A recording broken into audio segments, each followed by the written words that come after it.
Hi, it's Jeff Chalmers here from discoverdouble-bass.com, which is the home of online learning for double bass players. So if you're interested in taking your bass playing further, please check out our courses, lessons and interviews over at discoverdouble-bass.com.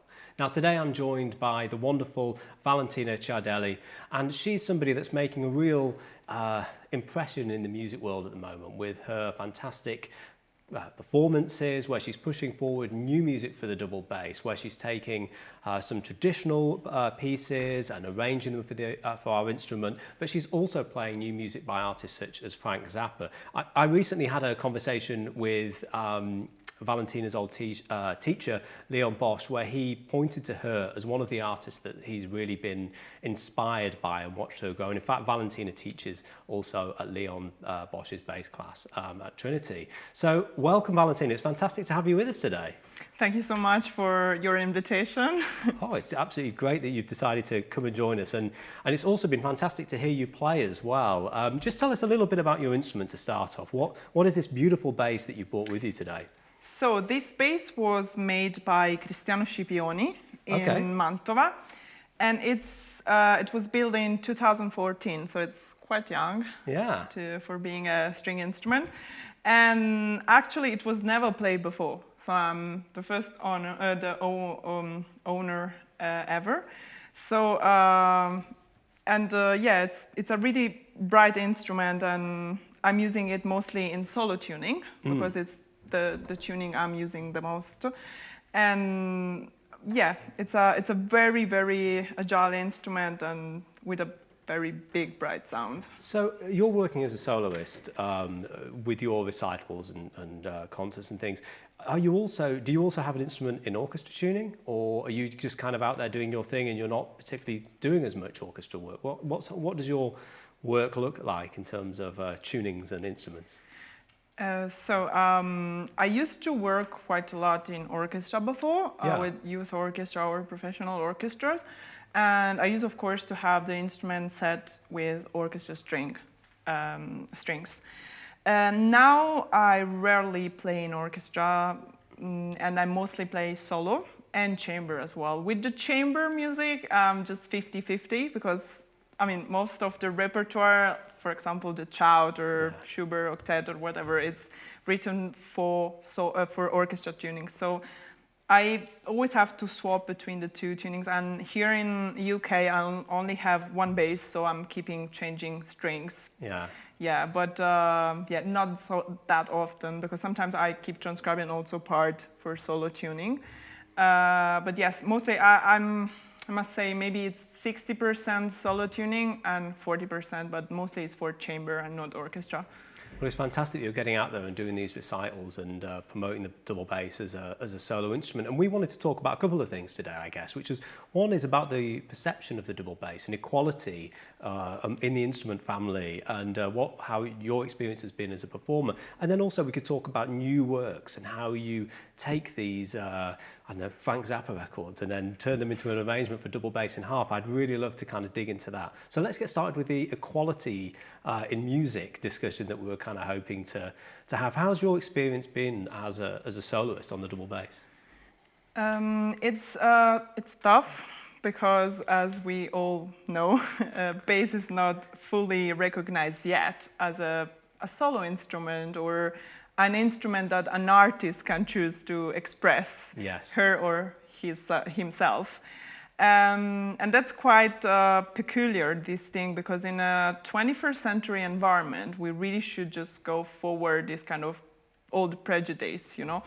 I think the big mistake that still is alive in our musical society, especially in the classical world, because I think in the jazz world, bass players got their own identity, and it's quite strong. If you think about an Esperanza Spalding or, you know, Christian McBride, come on, they have their own figure, and they are just recognized as true artists, you know. And artists then express themselves with the bass. In the classical world, I think there is still something that it's stuck in this way, you know. For example, when you propose yourself as a soloist or a chamber musician in competition or even concert series around the world, it depends from country to country, but the tendency is just to say, oh, wait a minute, I don't know this repertoire, or you don't have enough repertoire to propose a recital. That it's ridiculous, because nowadays we have a lot of beautiful repertoire and beautiful players that they're exploring really deeply the repertoire with new composition as well. So I think in terms of equality, what I mean is just like to really break this wall in terms of going forward and being considered artists instead of bass players, because we are people that choose to play the bass. We're not bass player. I mean, it's just like a really tiny line that divided the two things, but it's what is important to let people understand, and just to put ourselves in a condition of equity with the other players. I think that's absolutely true. And in terms of the repertoire, do you think that what you're presenting in terms of your program may close doors as well? Do you feel that there's a certain leaning towards a more traditional repertoire, or or are people fairly open-minded when you present your programs? Yeah, it's still a bit... Do you feel the pressure to balance what you're doing? Like, you might do a Frank Zappa piece, but you wouldn't do only Frank Zappa, you know? Or do you feel like people would accept it? The thing is, like, I tend to mix things in my recitals, yeah, and consider music on a 360 degrees perspective. For me, playing a Bach sonata, gamba sonata, and a Frank Zappa piece after that, it's just makes perfectly sense to me, because I choose the music I like to play, and I choose the music that it really values the virtuosity of the bass. So even when I do transcription or I choose repertoire, I try to choose something that values the sound and the expression quality of the bass. It's like when you choose dresses, no? You try to buy something that is really looks good on you, no? And you feel comfortable. Absolutely. So it's the same, I think, with the repertoire. And as bass players, I think we should really... The important thing is, like, one, to choose the music we like the most, because when you like something, you're true in the expression of what you like. You can't be fake in front of the people, because you want to share with them what you feel. And on the second instance, we have to be careful to choose something that is suitable for the bass. So I always do this example. I always say, like, to make people understand, it's like pretending from a baritone to sing the Queen of the Night by Mozart. He can do all the notes on his register, but it sounds a bit out of place, yeah, because the texture, the color of the music was not thought for this kind of voice. But there are pieces like Morgan Strauss, we were talking about, that it's absolutely suitable for lower voice, higher voice, or every kind of instrument, because it was not just thought on a peculiar instrument. So we have to be careful when we do transcription to don't be compared to something that we cannot be compared. So I'm fascinated by this. When you're listening to a Frank Zappa recording, and you're going to arrange this for double bass and harp, which is the ensemble you have. What's the name of the ensemble? It's the Girls in the Magnesium Dress.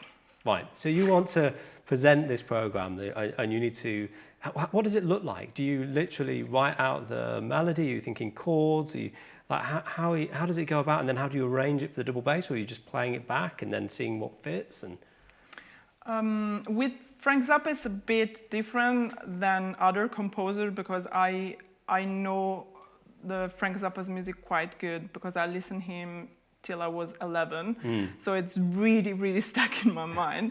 So actually, when I build up the repertoire and the transcription on, for example, the duo, as you mentioned, I really think which kind of tune I would like to play, first of all. Then the second stage is find out which lines are suitable for each instrument, because basically with two instruments we have to cover an electric band most of the time. So I'm trying to copy most of the time the sonority. I'm trying to really use both of instruments as synthesizer. And it's never to show off the technique, but it's just to show like the colors that the instrument can imitate or can produce. So when I arrange, I really first of all focusing on imitate the sound I listen in the recording, and try to see if it's possible to make on the bass, first of all, of course, because I'm build up my solo line, and then on the harp in this case. And then also see if they're just matching together. You've got an interesting, lots of different styles, and I'm interested to know whether your understanding of jazz harmony and contemporary music sort of informs your arranging and the way that you think about melodies and chords. Maybe talk to us a little bit about what's your experience with jazz like Valentina? Yes. I was a piano player, and I started to play jazz with the piano in a big band, and I also studied jazz composition. And then I switched to bass, and then later on electric bass as well. Wow. Yeah, and I'm not professional on the electric bass. I really played really for just fun and in my house or some jam sessions sometimes. Studying the harmony, jazz harmony especially, just opened up a lot my way of analyze the music and the pieces. Because it just further, it's more further the way you analyze just the jazz harmony. And when you go back on the classical music, you just see the elementary structure of the pieces much easier. And also the tension of the chords, you can recognize them easily when you play a sonata, and there is like a, how do you call it, sensibile, like the seventh tone. Oh, the voice leading. Yeah, and then you go on the tonic with the semitone, and that's it, it's just much more easy to understand the music in general when you, first of all, study harmony, then when you study the 21st century harmony. I think so. Yeah. And have you got, just to finish off this conversation, do you have any kind of tips for people who are looking to arrange music for double bass? I don't know why it's popped into my mind, but that beautiful version of Sam Suggs performing the Daft Punk. I forget what the name of the tune is, but it's so beautiful, and I love the way. I mean, Sam is a real, like you, he's a real artist on the instrument, and he's pushing forward and doing, presenting new repertoire. I mean, okay, we've got a lot to listen to, but what about somebody who's just wanting to kind of take a tune, maybe a pop melody, maybe something like Daft Punk? Have you got any tips for folks who are kind of looking to make that jump and present it on the double bass? Is there stuff that works and doesn't work? Or? You mean just in the pop music or in general? I think maybe in general, but if you're looking to take a melody and then kind of move it over to the double bass, is there any kind of thoughts, last kind of tips for folks? It's a bit of a general question, I know. Yeah, so I think first of all, the thing that helps a lot is just to really understand the melodic and, again, harmonic purpose of the tune. Sure. Like to really, I'm working with colors, just like to take out the color of the melody and the harmony, It's just like to see the piece, like visually. Yes. To see what does it mean in general. And if it's pop or rock or whatever, like modern genre, I just really, really warmly suggest to transcribe it. Because when you transcribe things, they remain into your inner part. And you physically write it out? Yeah. Rather than just playing by repetition? It doesn't necessarily need to be like the whole orchestration of the orchestra, but it's also good to have like the chords, to recognize chords and the main melody and the bass line. Because those three things are the layers of what is important in a piece. Then you can start to explore their inner voices and whatever. And transcribing a piece is just give you the general picture in a way that it never come out from the paper only, or when you listen only. Because when you transcribe, you have to listen the piece in a really deeper way. Is when you cooked a pasta or pizza or whatever, roast beef, you know the process. When you just like eat them, you enjoy them, but you never know how they were made. So this is the same thing. So if you want to just like transcribe a piece, especially in the modern music, it's just warmly suggest to transcribe it. And then catch the color of the melody and the harmony and see if it's just suitable for the bass. That's what it. That is absolutely fantastic. As I was asking that question, I thought to myself, this question is so vague. I feel really sorry for you coming up with an answer, but that was an absolutely wonderful answer, and it's a really inspiring message to finish on. So thank you so much. Before we cut to a performance of you playing, why don't you share with everybody where they can learn more about you? What's the URL of your website, and where can people find you online? Sure. I have a YouTube channel that is Zappa Woman, but if you type Valentina Ciardelli double bass, you will find plenty of my videos. Then I have, of course, a website that is under my name, www.valentinaciardelli.com. And then I have a Patreon channel that is under my name, and with just like special content that you will not find on YouTube, of course, with technical videos about technique, of course, and new repertoire backstage video about how I travel, about what does it mean to be a musician or a bass player in a 21st century environment. And then I have an Instagram page, Valentina Ciardelli, and a Facebook page with my name, Valentina Ciardelli. Fantastic. Well, while you're watching this performance we're about to cut to, I recommend that you open up another browser and get ready to go and search for Valentina's website, because I'd highly recommend that you check that out. Check out her new music. It's fantastic. There are people out there pushing our instrument forward. So thank you so much for joining us, Valentina. Thanks for watching at home, and we'll see you all next time.